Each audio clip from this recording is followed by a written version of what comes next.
Assalamualaikum warahmatullahi wabarakatuh. Apa kabar untuk seluruh pemirsa video saya dari Sabang sampai Merauke? Semoga selalu diberi keberkahan, rahmat, dimudahkan segala urusannya, dimudahkan rizkinya, diberi kesehatan, serta diberi hidayah oleh Allah Subhanahu wa Ta'ala untuk orang-orang yang belum mendapatkannya. Kembali dalam video kali ini, saya akan meluruskan ceramah dari Pak Lutfi bin Yahya asal Pekalongan, penceramah yang di-branding sebagai ulama sufi dunia.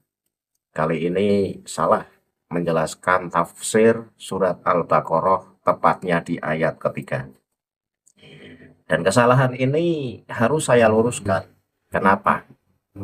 Ya karena tidak sesuai dengan tafsir-tafsir yang ada. Ketika Pak Lutfi menjelaskan tentang makna bil ghaibi dalam alladzina yu'minuna bil ghaibi, kemudian dijelaskan secara tidak tepat, ya maka harus saya luruskan. Untuk para muhibbin dari Habib Lutfi bin Yahya, tentu akan geram dan akan gusar dan akan ngata-ngatain, lagi-lagi junjungannya dikritik atau akan mengatakan bahwa saya kurang adab. Jadi dalam dunia keilmuan, adab tertinggi adalah menjaga kebenaran Al-Quran, menjaga kebenaran hadis. Ketika orang sepuh kemudian salah dalam mengutip ayat Al-Quran, salah dalam menafsirkan ayat Al-Quran, maka siapapun punya hak untuk meluruskan kesalahan tersebut. Ya termasuk saya, ketika saya melihat ada ceramah Pak Lutfi bin Yahya yang sudah tersebar di YouTube, ini akan sangat membahayakan kalau kemudian orang yang tahu ini diam dan tidak mau meluruskan penafsiran yang benar.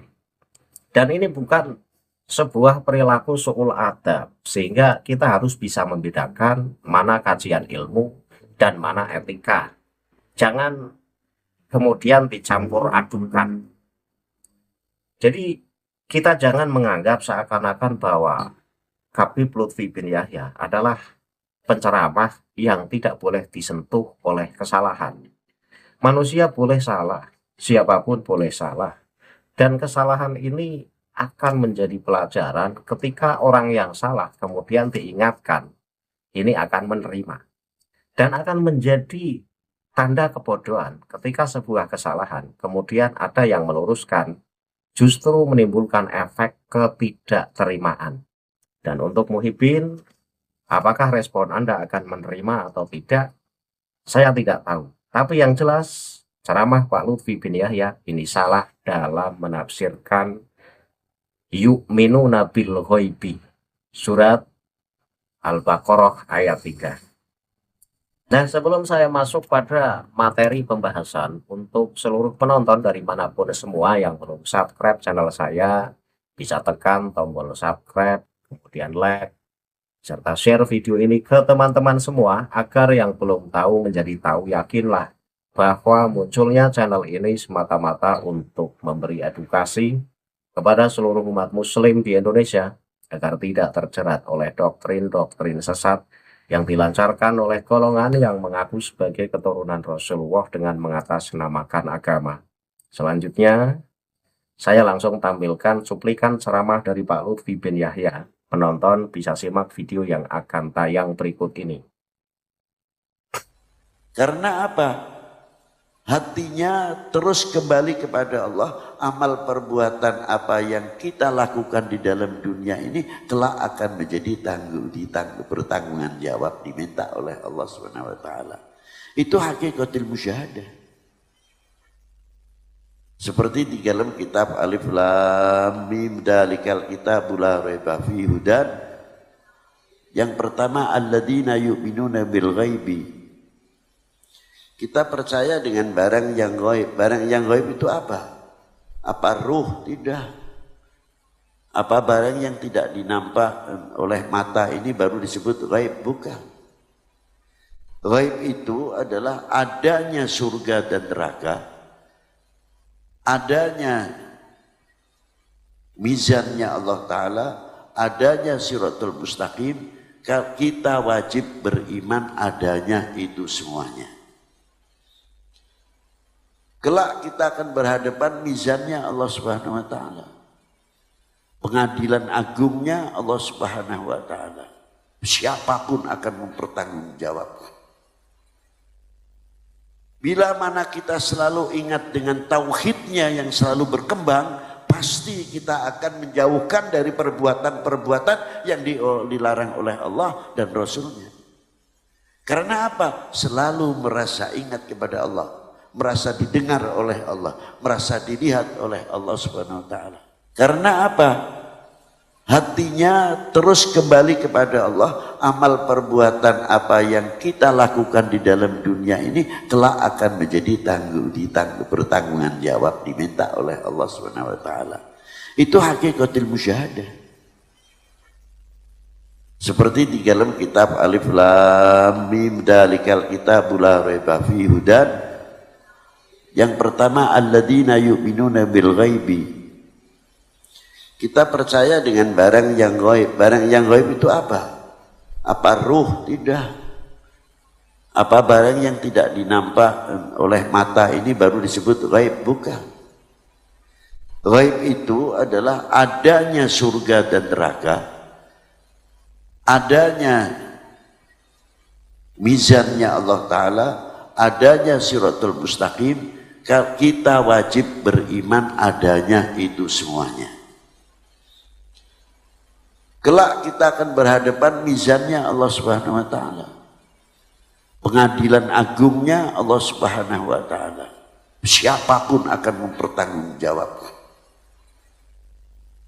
Bila mana kita selalu ingat dengan tauhidnya yang selalu berkembang, pasti kita akan menjauhkan dari perbuatan-perbuatan yang dilarang oleh Allah dan Rasulnya. Karena apa? Selalu merasa ingat kepada Allah, merasa didengar oleh Allah, merasa dilihat oleh Allah Subhanahu wa taala. Dari video yang baru saja kita saksikan, di situ Pak Lutfi lagi menjelaskan definisi orang-orang yang bertakwa. Jadi dalam surat Al-Baqarah dimulai dari Alif Lam Mim, kemudian Dzalikal Kitabul La Raiba Fihi Hudal lil Muttaqin, bahwa Al-Qur'an adalah petunjuk bagi orang-orang yang bertakwa. Kemudian Pak Lutfi mencoba menjelaskan seperti apa sih orang yang bertakwa menurut ayat Al-Qur'an. Kemudian Pak Lutfi membacakan ayat yang ketiga, yaitu alladzina yu'minuna bil ghaibi wa yuqimuna sholata, dan seterusnya. Jadi orang-orang yang bertakwa adalah salah satunya orang yang mempercayai adanya sesuatu yang gaib. Jadi bil ghaibi di situ artinya sesuatu yang gaib. Tapi Pak Lutfi ini salah dalam menjelaskan makna bil ghaib. Kenapa saya sebut salah? Pak Lutfi mengatakan apakah roh itu termasuk sesuatu yang gaib? Pak Lutfi menjawab tidak, roh tidak termasuk sesuatu yang gaib menurut Pak Lutfi bin Yahya. Apakah sesuatu yang gaib itu adalah sesuatu yang tidak bisa dijangkau oleh pandangan mata kita? Pak Lutfi juga menjawab tidak lagi. Jadi roh juga bukan sesuatu yang gaib menurut Pak Lutfi bin Yahya. Dan sesuatu yang tidak bisa dijangkau oleh pandangan kita juga tidak termasuk sebagai sesuatu yang gaib. Tapi apa? Menurut Pak Lutfi bahwa yu'minuna bil ghaibi, bahwa al-ghaib di situ isinya seperti hari kiamat, adanya surga dan neraka, adanya mizan, dan lain sebagainya. Tetapi roh dan sesuatu yang tidak terjangkau oleh mata itu bukan termasuk sesuatu yang gaib. Kalau roh ini bukan sesuatu yang gaib, mungkin Pak Lutfi bin Yahya ini bisa melihat roh, bisa melihat rohnya sendiri, dan juga bisa melihat roh-roh yang ada di dunia ini. Sehingga Pak Lutfi mengkategorikan bahwa roh bukan sesuatu yang gaib. Kan sangat aneh. Makanya saya tertarik untuk meluruskan apa yang disampaikan oleh Pak Lutfi bin Yahya, bahwa apa yang disampaikan oleh Pak Lutfi bin Yahya itu tidak tepat. Jadi roh itu termasuk sesuatu yang gaib dan sesuatu yang tidak bisa dijangkau oleh pandangan mata kita secara umum pun itu juga disebut sesuatu yang gaib. Walaupun sesuatu yang gaib itu terbagi menjadi dua nantinya. Ada yang gaib secara mutlak dan ada gaib yang ghairu mutlak. Jadi gaib yang mutlak itu seperti adanya Lauhul Mahfud. Kita tidak bisa menjangkau keberadaan Lauhul Mahfud. Itu adalah gaib yang mutlak. Maka ketika ada ulama-ulama sufi Ba'alawi yang bisa membaca catatan di Lauhul Mahfud, itu sudah keluar dari ajaran Islam. Karena Lauhul Mahfud itu menurut kita adalah sesuatu yang gaib mutlak. Tidak bisa dijangkau oleh pandangan kita. Nah, untuk menguatkan bahwa ceramah Pak Lutfi bin Yahya itu salah, saya perlu referensi yang jelas agar nanti Muhyiddin tidak mengframing. Jadi saya mengambil satu referensi dari kitab besar tafsir dari At-Tahrir wa Tanwir. Jadi kitab ini merupakan kitab masyhur, kitab kontemporer di abad 20.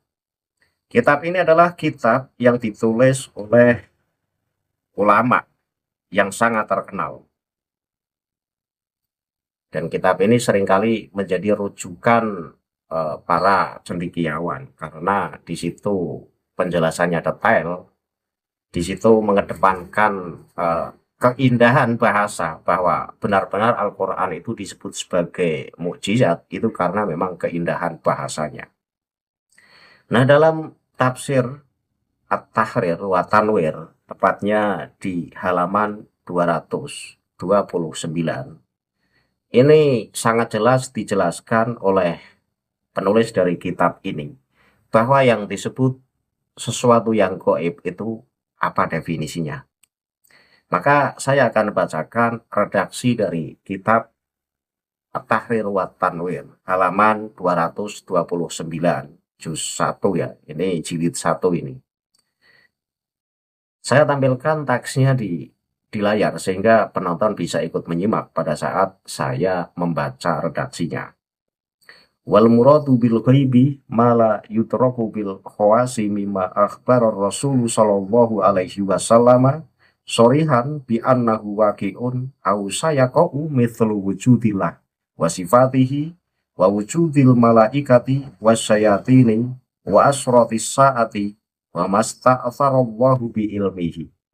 Jadi yang disebut sesuatu yang gaib adalah segala sesuatu yang tidak dapat dijangkau oleh panca indera.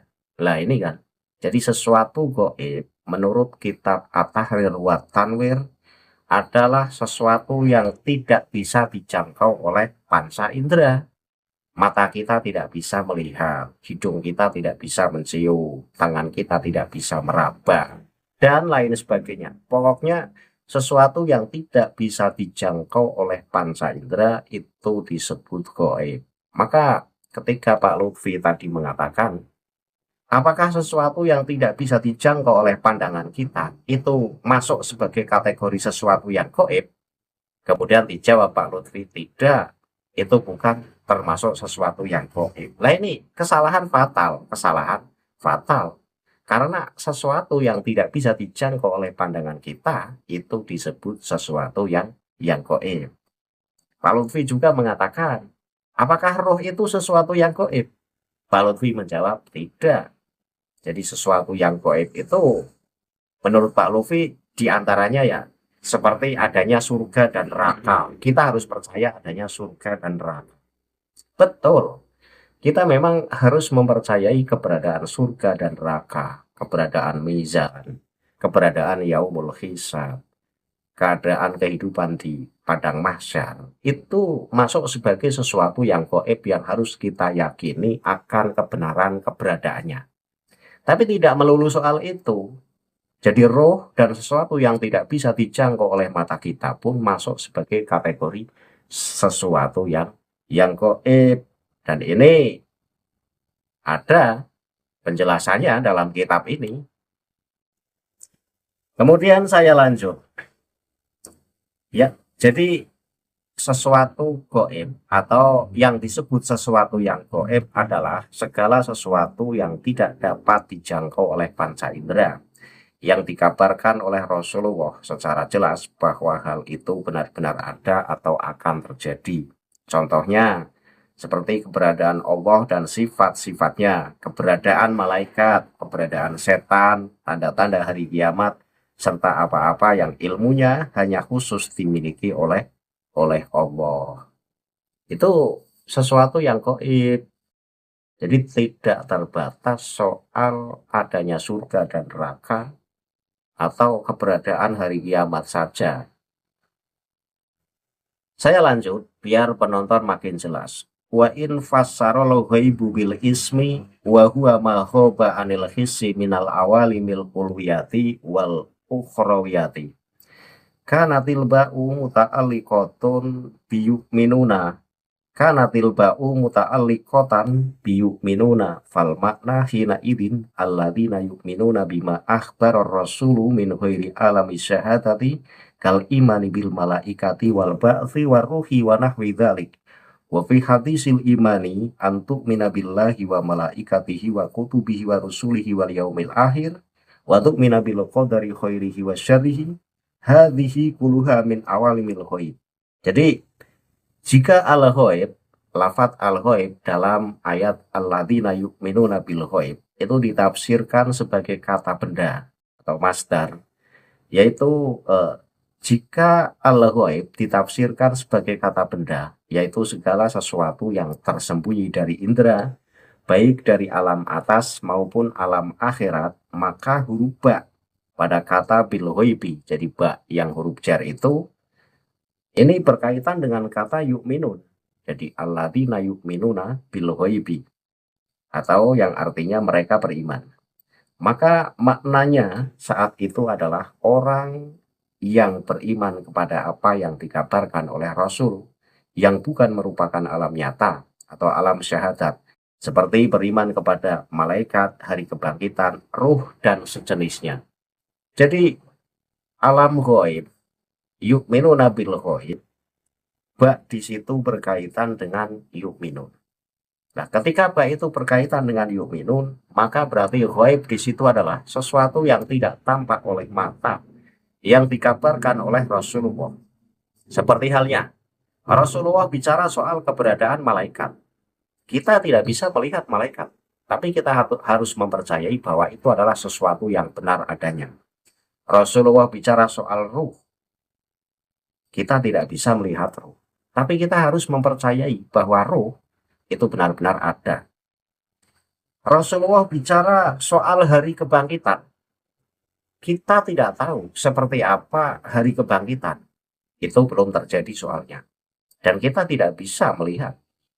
Tetapi karena itu dikabarkan oleh Rasulullah, maka kita harus mempercayai bahwa itu adalah sesuatu yang benar dan benar-benar akan terjadi. Nah, itu sesuatu yang gaib. Adanya roh, hari kebangkitan, adanya malaikat, termasuk adanya makhluk-makhluk yang tak kasat mata seperti makhluk jin dan lain sebagainya. Itu masuk sebagai kategori sesuatu yang gaib. Dalam hadis tentang iman disebutkan, engkau beriman kepada Allah, malaikat-malaikatnya, kitab-kitabnya, rasul-rasulnya, hari akhir, dan engkau beriman kepada takdir yang baik maupun yang buruk. Semua itu termasuk dalam alam gaib. Nah ini kan, jadi sudah sangat jelas. Jadi keberadaan Allah kita tidak tahu secara pasti, tapi kita harus meyakini bahwa itu benar-benar ada. Allah itu adalah sang pencipta. Terbukti adanya alam.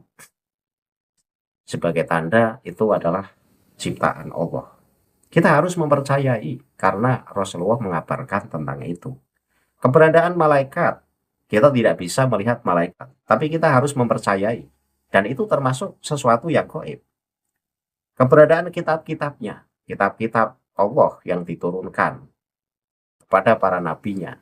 Yang kita tidak tahu keberadaan kitab itu sekarang masih ada atau tidak. Tapi kita harus mempercayainya karena dikabarkan oleh Rasulullah. Kemudian keberadaan Rasul-Rasul Allah. Kita tidak tahu secara pasti Rasul-Rasul Allah karena kita tidak hidup sezaman. Tetapi karena itu dikabarkan oleh Rasulullah, kita harus mempercayai. Nah, itu masuk sebagai sesuatu yang gaib. Kemudian hari akhir. Karena Rasulullah juga bicara soal hari akhir, hari pembalasan nanti di yaumul akhir, di hari kiamat.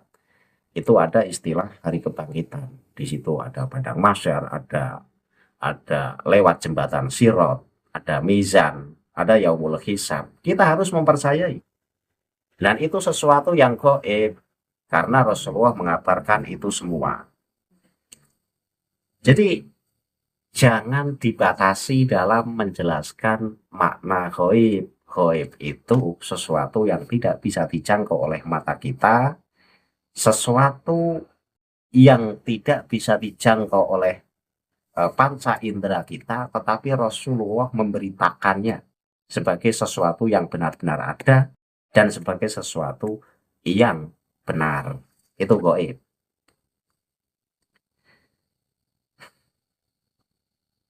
Jadi sekali lagi Pak Lutfi salah itu dalam menjelaskan tafsir alladzina yu'minuna bil ghaibi. Pak Lutfi menganggap bahwa roh itu bukan sesuatu yang gaib.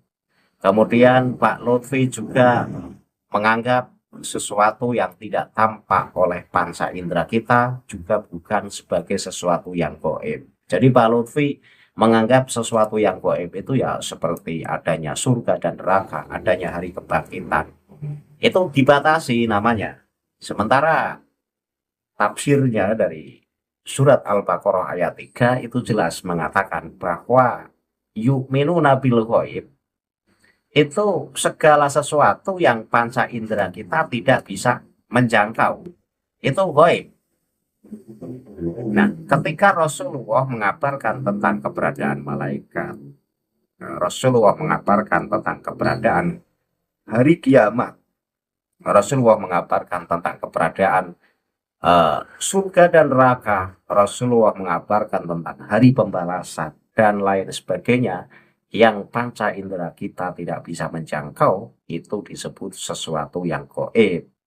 Dan kita harus mengimani, itu maksudnya begitu Pak Lutfi.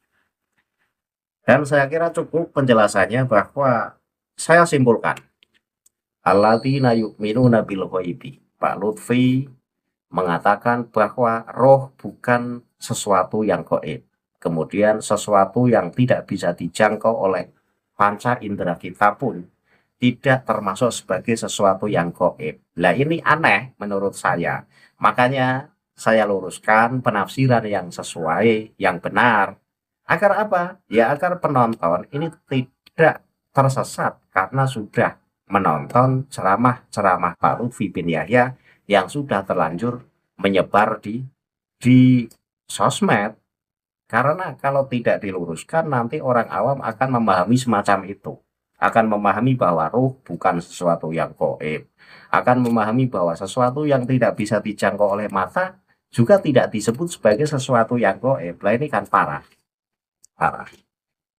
Nah, untuk Muhyiddin, ketika junjungan Anda saya luruskan lagi. Ini bukan kritik sebenarnya. Ini adalah meluruskan kajian ilmu. Ketika siapapun salah dalam menyampaikan ilmu, maka siapapun boleh meluruskannya dengan data. Jangan asal meluruskan tapi tanpa disertai data. Dan ini bukan sebagai bentuk kebencian. Saya tidak membenci siapapun. Cuma karena kebetulan saya seringkali menemukan ceramah-ceramah Pak Lutfi bin Yahya yang keliru, maka ya saya luruskan agar tidak menyesatkan banyak penonton. Itu saja. Akhirul kalam, billahi taufiq wal hidayah. Wassalamualaikum warahmatullahi wabarakatuh. Salam maras untuk seluruh muslim di Indonesia.